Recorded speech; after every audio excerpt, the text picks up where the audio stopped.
अच्छा, ज्योतिष के अंदर 60-70% रेमेडी का पोर्शन है। हाँ। और 30% है गणना। तो अगर गणना कोई खींच खांच के कर भी लिया तो रेमेडी से प्रॉब्लम कैसे सॉल्व करेगा?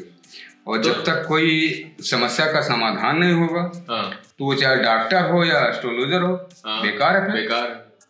अच्छा, आपके हिसाब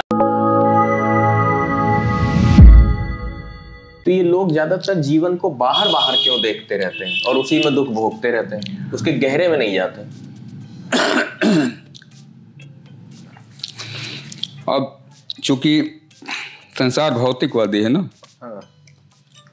संसार का अधिकतर जो मनुष्य है भौतिकवादी है। हाँ। आध्यात्मवादी नहीं है। हाँ। आध्यात्मवादी जो मनुष्य हैं वही थोड़ा बहुत इस बारे में विचार करते हैं कि यार ये सब जो भी सारा जीवन पीढ़ियों से चला आ रहा है इसी तरह से, है नहीं? इसी तरह से हमारे पूर्वज भी आए, हम भी आए, हमारे बच्चे भी आएंगे, सब इसी तरह से चलता रहेगा, है ना? इसका क्या उद्देश्य है? कोई मतलब है? तो मतलब की जब बात आएगी तो फिर मतलब वही निकलेगा आध्यात्मिक, है ना? उसको चाहे मुक्ति मान ले कोई या जो भी उसको समझना चाहे, शांति, है ना, आनंद, मुक्ति, क्योंकि ये सारे गुण ब्रह्म के ही हैं। शांति, मुक्ति, आनंद, है ना? अच्छा, एक चीज बताइए, हम एक चीज पे विचार कर रहे थे कि ज्यादातर इतिहास के अंदर और अभी भी एक चीज चलती है कि गुरु जो होता है जब भी अपने किसी शिष्य का चुनाव करता है आत्मज्ञान देने के लिए, तो अगर वहां पे शिष्य डायरेक्ट आत्मज्ञान नहीं ले रहा है और गुरु चाह रहा है कि इस शिष्य के अंदर लक्षण सारे अच्छे हैं, इसको आत्मज्ञान की क्रिया मिलनी चाहिए, तो फिर वो झूठ का सहारा लेके और तिकड़मबाजी करता है और ताकि उसको किसी तरीके से आत्मज्ञान मिल सके। अब जब शिष्य को ये पता चलता है कि ओ ये तो गुरुजी झूठ बोल रहे थे सारा समय, इन जीवन कुछ और ही है, ये कुछ और ही अपना झूठ बोल रहे थे, तो वो उन क्रियाओं की तरफ ध्यान भी नहीं देता। हाँ। कि जो हमको क्रिया मिल गई, ये तो होता है? ये हमेशा से होता आया। तो ऐसा ये क्यों होता है? दरअसल गुरु की परिभाषा ही लोगों ने गलत कर दी।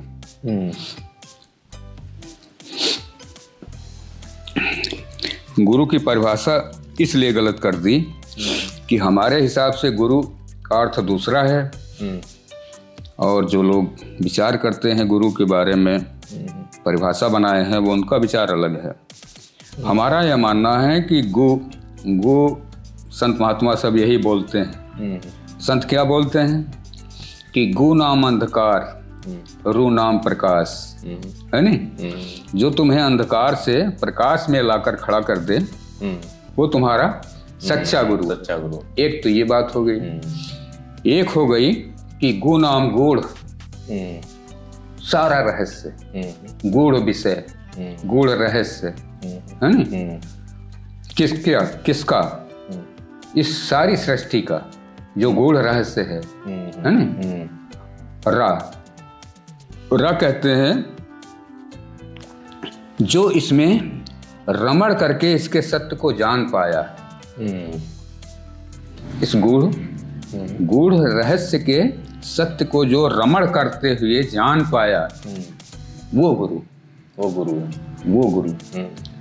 तो इसका मतलब यह है कि अगर गुरु ने कोई चालबाजी की तो वो एक्चुअली चालबाजी नहीं है, वो शिष्य को किसी तरीके से अंधेरे से उजाले में लाने की एक प्रक्रिया है। हाँ, है ना? हाँ भाई, देखो इसके भी उदाहरण आते हैं। क्या?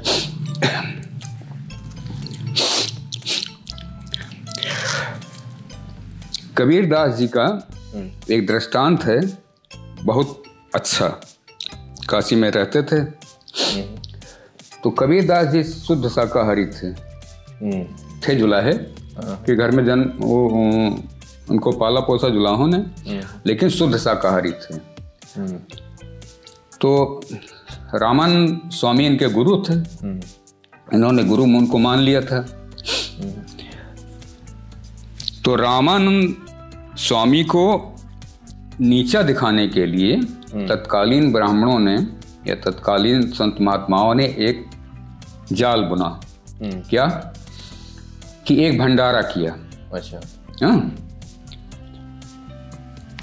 और ब्राह्मणों ने उसको करवाया और खुद उसमें नहीं बैठे। अच्छा। तो कथा आती है, दृष्टांत है कि उसमें नॉन वेज का खाना बना।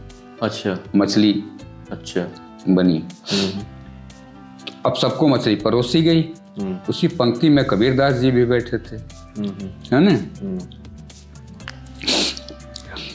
तो सबका ये मत था ब्राह्मणों का कि अगर कबीर मछली खा लेंगे, है नहीं, तो फिर ये जो दिखाते हैं कि हम रामानंद स्वामी के शिष्य हैं, वो झूठ हो जाएगा, है नहीं, क्योंकि रामानंद स्वामी वैष्णव मत के थे, शाकाहारी थे। कबीरदास जी को ये पता चल गया पहले से ही। तो मछली चावल परोसा गया, सारा खाना परोसा गया। तो अब ये दृष्टांत में आता है, पता नहीं भगवान जाने सत्य है क्या असत्य है।